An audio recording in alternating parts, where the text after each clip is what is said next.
Senang. Daripada sikit. Kita kasih sau draw lagi. Okay, ni akaun Haji. Ada 152. Okay, hari ni kita nak withdraw akaun Haji ni. Dia maksimum sekarang 50 tau. So ni 50 kan. Tekan next.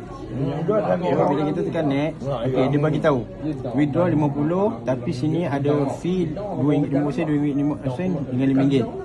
Jadi kita akan dapat total 40. 40 ni hari ni kita, Haji receive ROU sebanyak 73,980. Daripada 40 tu. Daripada 40 USD. Ya, USD ni penanda arah je. So, tekan confirm.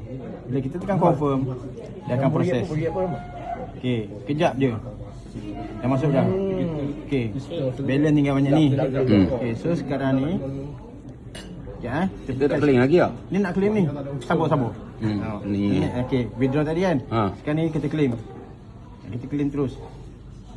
Okey, tengok claim. Okey. Tadi sepatutnya dapat 70 lebih kan? Tapi sekarang ni extra dapat 85 Sebab jadi 85. So masuk semua 85. Sebab Jangan jadi tanya, 85. jangan tanya, ambil je. Orang nak bagi. Inilah. 85362 kan?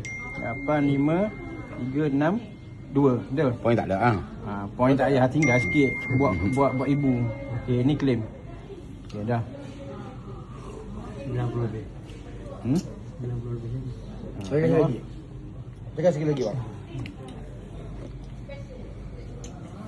Dia macam ni, kalau banyak dah jalan. Jangan risau, pergi relax. Nampak? Confirm Confirm je Confirm. Tu je.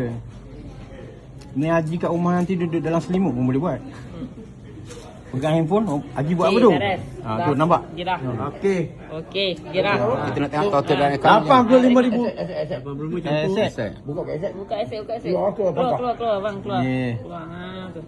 Ni aset dah. Ni aset. Tengok ni total. Oh. 144346. Oh. Naik $1 tu kaya. Kalau naik $1 144,000.